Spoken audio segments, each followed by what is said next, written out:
ذرا اس فکرے پہ کبھی گھر جا کے غور تو کرنا، سانو اپنی خبر نہیں کوئی، اپنی تینوں لب دے آپ گواچ، اپنی خبر مجھے اپنا ہی پتہ نہیں، ڈھونڈتا پھرتا ہوا اقبال اپنے آپ کو، اب تو آپ ہی گویا مسافر، آپ ہی منزل ہوں میں، اب مجھے میرا پتہ بھی نہیں ملتا، سودا لینے کے لیے بازار گئے ہم اور ہاتھ اس کے بکے جس کے خریدار گئے ہم، اور ان کی گلی میں ہم ایک کام سے گئے تھے، پھر ہر کام سے گئے، کہا یہ کپڑے بھی میرے ہیں، اتار کے دے دیے، ماں کے پاس آئے، پردے کے پیچھے کھڑے ہو کے کہنے لگے اماں ایک دن پہلے بھی تو میں بے لباس پیدا ہوا تھا اور تو نے لباس دیا تھا تو میں پھر بے لباس ہو گیا۔ ماں نے 2 عورتوں والی چادریں دی، احرام کی طرح ایک باندھ لی ایک اوڑھ لی، یہ راہ عزیمت کے مسافر رات کو مدینے پہنچے تو نبی پاک نے نام رکھ دیا ذوالبجادین، 2 چادروں والا،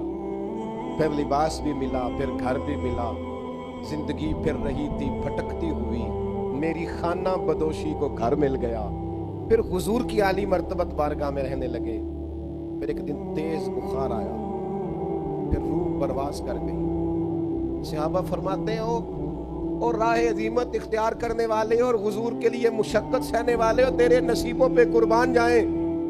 مدینے میں رواج یہ تھا کہ جب قبر میں اتارنے کی باری آتی تھی تو کوئی قریبی اتارا کرتا تھا، پر ان کا تو تھا ہی کوئی نہیں، کون اترے گا؟ جنازہ بھی حضور نے پڑھایا، اور جب دفن کی باری آئی قبر میں رکھنا تھا تو مدینے والے رسول قبر میں اتر گئے، حضور قبر میں اتر گئے، پہلے لیٹ گئے، قبر کو دیکھا ٹھیک بنی ہے، پھر اپنے ہاتھوں پہ رکھا، پھر قبر میں اتارا۔ درویش کہتے ہیں میں مر گیا تو فرشتے میری تلاشی لینے آئے کہ کیا لے کے آیا ہے، پسے مردن فرشتوں نے جو تلاشی لی تو کیا نکلا؟ فقط ایک دل کے گوشے سے خیال مصطفیٰ نکلا۔ نبی کریم نے قبر میں، چونکہ راہ عظیمت کے مسافر ہیں، اگر آپ وہ رستہ اختیار کریں جو رستہ اگرچہ مشقت والا ہے، اگرچہ کٹھن ہے، اگرچہ وہ رستہ مشکل ہے، لیکن بھائی امام علی مقام کا رستہ رخصت والا نہیں، جسے زندگی ہو پیاری وہ یہیں سے لوٹ جائے۔ میرے قافلے میں شامل کوئی کم ظرف نہیں ہے، آپ کو اگر اس راہ کا مسافر بننا ہے پھر تھوڑا سا نا ہمت کرنی پڑے گی، پھر ذرا پیروں کے چھالے سہنے پڑیں گے۔ سارا سال موج کرنا اور 10 محرم کو 2 دیگے پکا کے کہنا میرے نام کا حسینی کوئی نہیں، اس طرح نہیں بنتا حسینی بنتا، یہ تو رستہ ہی بڑا مشکل ہے۔ میں آج نا جو بھی پنچایت بیٹھتی ہے نا اس میں ہر بندے کہتا ہے جی میں تو جی یزید کے خلاف لڑ رہا ہوں، تو اچھا وہ یزید ہے تو آپ معاذ اللہ حسینی ہونے کے دعوے دار ہیں۔ میں آپ کو بڑی ذمہ داری سے سوچ سمجھ کر عرض کرتا ہوں، تمام صحابہ کی عظمتوں کو سلام، ہر ایک کی قدموں کی خاک ہماری آنکھوں کا سرما، جہاں جہاں سے وہ گزرے، اہل بیت نبوت کا ہر فرد ہماری آنکھوں کا تارا، اور بڑا مشکل کام ہے حسینی بننا، بڑا مشکل، یہ راہ بڑا مشکل، یعنی اپنے ہاتھوں پہ 6 مہینے کے بچوں کو اپنے سامنے روحوں کو پرواز ہوتے دیکھنا، کمر ٹوٹ جاتی ہے، لوگوں کے حافظے کمزور ہو جاتے ہیں ایک بیٹے کا جنازہ پڑھ کے، لوگ بہکی باتیں کرنے لگ جاتے ہیں، لوگ کہتے ہیں جب سے بیٹا گیا ہے نا اس کی طبیعت اور طرح کی ہو گئی، یہ بڑا بوجھ والا کام ہے۔ زندگی میں نا یہ رخصت والی راہیں تلاش کرنی چھوڑ دیں، ذرا اگلے مورچوں پہ بیٹھنے کا شوق پیدا کریں، ہوا اگرچہ تیز آئے گی، یہ چھوٹی چھوٹی مخالفت ہوتی ہے ہمارے علاقوں میں، ہمارے ذہن پہ سوار ہو جائے، اور چھوڑو یار، آپ راہ تو دیکھو، شکست کھائے تو شرم سے پانی ہو، دعا کرو کہ دشمن بھی خاندانی ہو۔ آپ کسی مضبوط دشمن تو اچھا، آپ چھوٹی چھوٹی باتوں سے پریشان ہو گئے۔ اپنی زندگی میں وہ راہ جو عظیم، یہ دیکھو نا 2 صحابہ ہیں، احد کی رات ہے، حضرت سعد بن ابی وقاص اور حضرت عبداللہ بن جہش رضی اللہ تعالیٰ، صبح نہ احد کی جنگ ہونی تھی، تو حضرت عبداللہ حضرت سعد بن ابی وقاص سے کہنے لگے یار صبح جنگ ہونی ہے، دعا نہ کر لیں؟ فرمایا ٹھیک ہے کر لیتے ہیں۔ تو حضرت سعد دعا کر رہے ہیں، کہتے ہیں اللہ صبح میرا نہ کسی مضبوط دشمن سے مقابلہ ہو، وہ مجھ سے لڑے میں اس سے لڑوں، آپ دعا کر دیں، اور جناب عبداللہ آمین کہتے ہیں، یا اللہ مجھ سے لڑے میں اس سے لڑوں، پھر میں اتنی طاقت سے لڑوں کہ اسے گراؤں، پھر میں تیرے دین کی اس دشمن کو قتل کروں، پھر اس کی زرہ اتاروں، پھر اس کی تلوار لوں، مال غنیمت میں جمع کراؤں، پھر حضور کی بارگاہ میں جا کے گویا شاباشی لوں، کہتے ہیں میں نے دعا کر دی, انہوں نے آمین کہہ دیا. اب حضرت عبداللہ کہنے لگے چل اب میں دعا کرتا ہوں, تو آمین کہنے لگے اللہ سویرے میرا کسی مضبوط دشمن سے مقابلہ کرا. کہا آمین. حضرت عبداللہ دعا مانگ رہے ہیں, جناب سعد آمین کہہ رہے ہیں. کہا اے اللہ وہ مجھ سے لڑے میں اس سے لڑوں. کہا آمین. اے اللہ پھر نہ اتنی شدید جنگ ہو کہ وہ کافر مجھ پر غلبہ پا جائے. یوں آنکھ کھولی حضرت سعد. کہا میں نے تجھے تیری ہر دعا پہ آمین کہا ہے نا, چپ کر کے آمین کہہ. اے اللہ پھر وہ مجھے گرا دے, پھر وہ مجھ پر سوار ہو جائے. وہ کہہ رہے ہیں آمین. حضرت عبداللہ دعا مانگتے ہیں اے اللہ پھر نہ وہ مجھے شہید کر دے. میں کہا آمین. اے اللہ وہ شہید کر کے بس نہ کرے, پھر وہ میرے کان کاٹ ڈالے, میری آنکھیں نکال دے, میرا ناک کاٹ دے, میرے ہونٹ کاٹ دے, میرے بازو کاٹ دے, میرا وجود ٹکڑے ٹکڑے ہو جائے. اے اللہ جب یہ کٹا ہوا وجود لے کے اور یہ حصے بکھرے ہوا چہرہ لے کر میں تیری بارگاہ میں حاضر ہوں نا قیامت میں, تو پھر فرشتوں کے بیچ, اولیاء, انبیاء, صلحاء, اتقیاء, مومنین کے بیچ مجھ سے پوچھے عبداللہ تجھے کیوں شہید کیا گیا, تیری ناک کیوں کٹی, آنکھیں کیوں نکلی, تیرے کان کیوں کٹے, ہونٹ کیوں کٹے. تو مالک بس میری اتنی التجا ہے, مجھے توفیق دینا میں کہہ سکوں. نہ میرا جائیداد کا جھگڑا تھا, نہ قبیلے کا جھگڑا تھا, نہ برادری کا جھگڑا تھا. مالک یہ میرے ساتھ جو ہوا ہے تیرے رستے میں ہوا ہے, تیرے رسول کے رستے میں ہوا ہے. بس میں چاہتا ہوں جے تو چڑھے آؤتے دار بھی نہیں, اور جے تو وکیا عشق بازار بھی نہیں, ایڈا سستا سودا پیار بھی نہیں, ایڈا سوکھا لبدا میرے جی حضرت صاحب میرے نہ بڑا پیار کر دینے تے, وہ تے اللہ والے نے انہوں نے کام ہی پیار کرنا ہے. تو اپنی حرکتاں دیکھ, کئی جنگل گانے پیندے نے, کئی دوزخ لنگنے پیندے نے, جو اس ملوں بھی مل جاوے تے ایدوں سستا ہور وپار بھی نہیں. مجھ سمجھ نہیں آندی لوکاں نوں اوکا دے نال شہید کرے, ڈٹھی یار دے ہاتھ تلوار بھی نہیں, پر او دا خالی جاندا وار بھی نہیں. دوستو یہ نا یہ رخصت کی راہیں نہ تلاش کرو جی, وہ میں تھوڑا سا کر لوں, میں تھوڑا سا رہنے دوں, تھوڑا سا نا. یہ دیکھو ذرا راہ محبت میں نا اور بھی رستے آتے ہیں. کئی دفعہ نا لوگ آپ کو کہتے ہیں کہ آپ کے محبوب نے تو آپ کے ساتھ یوں کر دیا, آپ کو تو وہ مطلب اس طرح سے پذیرا ہی نہیں, آپ کا تو وہ کام ہی نہیں, آپ کی تو وہاں وہ اہمیت ہی نہیں. آپ کو بڑے بڑے رنگوں میں لوگ معاذ اللہ ثم معاذ اللہ, یہاں تک لوگ کہتے ہیں جی 5 نمازیں پڑھتا ہوں, کام تو میرا پھر نہیں چلتا, میں تو بڑے صدقات دیتا ہوں. آپ کا ذہن بنایا جاتا ہے کہ آپ کی تو قبولیت ہی نہیں, آپ تو وہاں تک پہنچے ہی نہیں, آپ کو تو وہ ملا ہی نہیں, آپ کو تو قربت ہی نہیں. معاذ اللہ تعالیٰ لوگوں کو خیال ہوتا ہے اتنا دین پہ عمل کیا تو مجھے کیا ملا. یہ بڑی شاطرانہ چال ہے نفس اور شیطان کی. ایک صحابی تھے حضرت ابو بصیر رضی اللہ تعالیٰ, یہ صلح حدیبیہ کے فوراً بعد نہ مکہ مکرمہ سے مسلمان تھے, ہجرت کر کے مدینے آئے. تو نبی پاک علیہ السلام نے ایک شرط طے کی تھی کفار کے ساتھ کہ وہاں سے جو شخص اپنے آقا کی اجازت کے بغیر یہاں آ جائے گا اگرچہ مسلمان ہو ہم واپس کر دیں گے, اور یہاں سے اگر کوئی گیا تو وہ واپس نہیں کریں گے. اب بظاہر یہ شرط برابر کی نہیں تھی, لیکن اس کا بڑا فائدہ ہوا. جو مسلمان مکے سے آتا تھا پتا تھا حضور تو رکھیں گے نہیں اور مکے واپس جا نہیں سکتا, وہ تیسری جگہ جا کے بیٹھتا تھا اور اسلام کا ایک نیا ڈیرہ آباد ہو جاتا تھا. بہت سارے مسیابی شہروں میں جا کے بیٹھے اور پورے کا پورا شہر اور قبیلہ ہی مسلمان کر لیا. حضرت ابو بصیر کسی طریقے سے نہ مکہ مکرمہ سے مدینہ طیبہ پہنچے. اب حضور نے اس شرط پر سائن کیے ہوئے تھے کہ کوئی مکے سے مدینے آ گیا تو ہم واپس کر دیں. کافروں نے 2 بندے بھیجے کہ جائیں سرکار کا وعدہ ہے تو ابو بصیر کو واپس لائیں. وہ دونوں آئے, جناب ابو بصیر کو لینے کے لیے نبی پاک علیہ السلام کی خدمت میں عرض کیا یا رسول اللہ صلی اللہ علیہ وسلم, یہ آپ نے وعدہ کیا تو ان کو واپس بھیجیں, تھوڑی دیر کے لیے ذرا غور کرنا.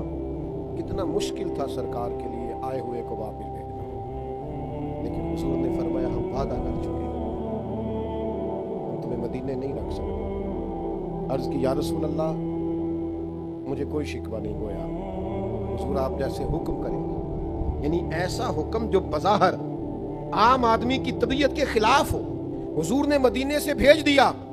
مدینے سے باہر جا کے جناب ابو بصیر کہنے لگے لو میرے محبوب کا ذمہ ختم ہوا, اب میں جانوں اور تم جانے، کسی طریقے سے ایک کو قتل کیا، دوسرا بھاگ گیا۔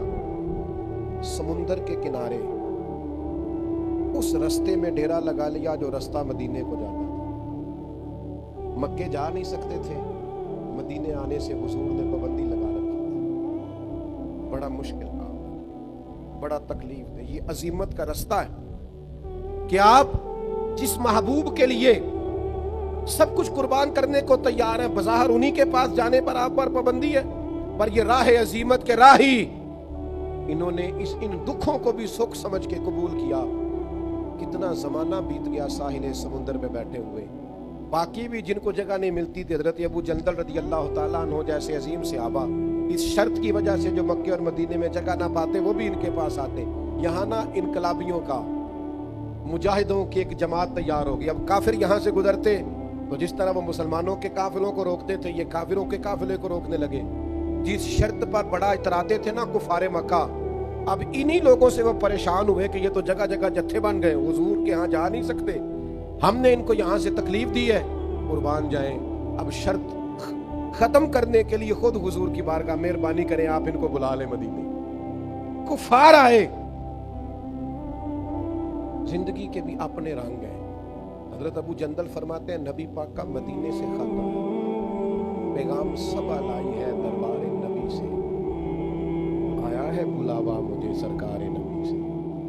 کہتے ہیں حضور کا خط تشریف لایا جناب ابو بصیر کے پاس کہ آ جا مدینے، نبی پاک کا خط آیا۔ اور ادھر سننا ہو میرے سنگیوں، حضور کا نامہ مبارک آیا، خط مبارک آیا۔ کہتے ہیں جناب ابو بصیر کو نا حضور کا خط دیا تو حالت یہ تھی کہ وہ چارپائی پہ لیٹے تھے، سخت بیمار تھے، آخری وقت چل رہا تھا۔ یوں حضور کا خط پڑھا، مدینے آنے کی اجازت ہو گئی ہے، اور پھر اسے چوما، پھر آنکھوں پہ لگایا، اور کہتے ہیں پھر انہوں نے سینے پہ رکھا، روح پرواز کر گئی۔ لے او سجنا اساں توڑ نہیں پائی، جان بھی دتی تے راہ تیرے۔ اس طرح کا رستہ کہ آخری دم تک نبی پاک علیہ الصلوۃ والسلام کی بات کے وہ پابند رہے۔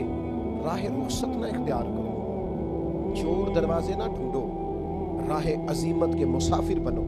امام حسین رضی اللہ تعالیٰ عنہ کو سب نے روکا کہ حسین ابھی موقع نہیں ہے، وقت نہیں ہے، حالات کا تقاضا نہیں ہے، ابھی یہ کھڑے ہونے کا وقت نہیں، اور مخلصین نے روکا، پر امام نے کوئی رخصت کی راہ اختیار نہیں کی، راہ عظیمت کی راہ اختیار کی، پتھروں اور چٹیل میدانوں والی راہ اختیار کی، پیاس بھوک اور پردیس کی راہ اختیار کی۔ انہوں نے قربانیوں کا رستہ اختیار کیا۔ وہ آرام سے بیٹھتے، کتنے پیر ہیں جبے کبے پہن کے آستانوں پہ بیٹھے ہیں، لوگ آ جاتے ہیں، یہ مشقت کون کرے؟ امام حسین کے پاس تو آستانہ تھا مدینہ شریف، مسجد تھی مسجد نبوی شریف، غلام تھے صحابہ اور ان کی اولادیں جو اکرام کرتے تھے امام علی مقام کا، ہر چیز موجود تھی، دنیا وہاں سمٹ کے جاتی، پر کوئی بزدلانہ راہ نہیں اختیار کی۔ ہمارے رستے بڑے بزدلانہ سے ہیں، ہمارے رویے بڑے کمزور سے ہیں، ہماری باتوں میں بڑی لچک ہے، ہمارے لب و لہجے میں اجازتوں کا راہ ہے کہ کوئی رستہ نکل آئے تو ہمیں اجازت ہو جائے۔ امام حسین سے سیکھیے، اپنے مزاج کو اس رستے پہ ڈالو۔ میرے بھائی تھوڑا سونا شروع کرو، کم کھانے کی عادت ڈالو۔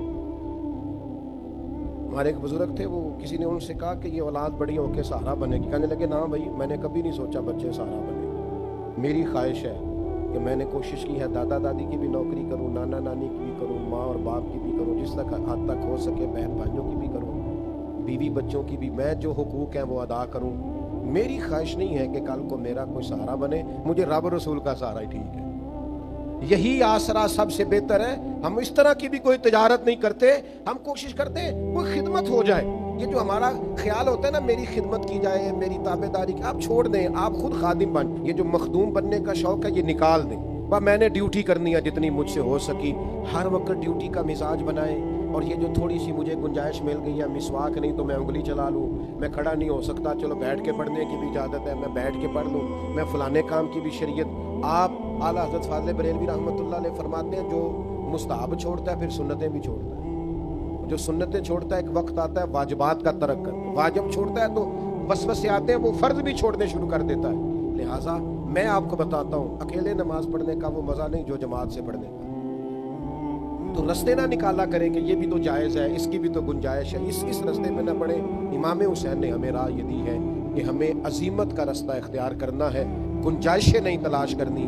اللہ تعالی ہمیں ان کے رستے پہ چلنے کی توفیق دے۔